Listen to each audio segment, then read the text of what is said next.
Welcome to the restored historic Hampton House. This is the home of many African American dignitaries where they stayed in the mid-19th century, including the Reverend Dr. Martin Luther King, Muhammad Ali, and Malcolm X. When the restoration of the Hampton House began in earnest in approximately 2008, the building was in seriously deteriorated condition. Often what was used as a reference for the restoration of certain features were historic photographs and colorized postcards from the era of significance. They were used for the restoration of the lobby counter, the mailbox there. Additionally, original materials were refurbished and restored, such as the terrazzo flooring and the ornamental metal railings. And finally, some items were replicated and replica fixtures, such as the ornamental chandelier that is from the era of the mid-19th century.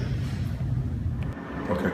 Yeah, so to be at this historic location is definitely a momentum minute for me, because I grew up in this neighborhood. My mom actually grew up 2 streets north of where we're standing right now.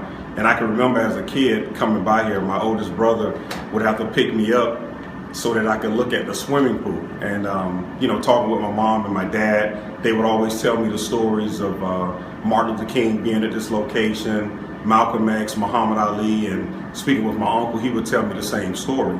And so now to be standing here the day of the grand opening and to actually be standing in the room where Dr. King stayed is just a very touching moment for me, because I remember when this place was closed and what it looked like, before the reconstruction and before the redevelopment of it. So it's just a fantastic day to actually be standing here, like I said before, in the room that Dr. King actually stayed and occupied.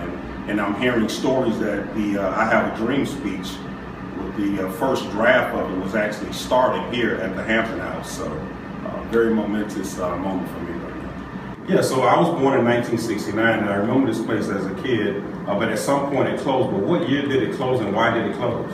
Well, it closed sometime in the mid-1970s. As you recall, this was a Jim Crow era motel. It reflected segregation at that time. And so it was very successful in the 60s and 50s because of those circumstances. But because of the passage of the Civil Rights Act in the mid-60s, ultimately folks could stay wherever they wanted to, and it led to the decline and closure of the Hampton House. Thank you. Now this room has real significance. This is the restored cafeteria that you see in photographs depicting Muhammad Ali and Malcolm X after he fought Sonny Liston. You can see the mural in the background there. That's basically restored and based upon the historic photographs that we saw. So you'll see that in the background with Ali and Malcolm X sitting right here at this countertop. Everything in this room has been replicated based upon that documentation, but you can see the significance of this space because of who was in here after the Sonny Liston fight, Muhammad Ali and Malcolm X.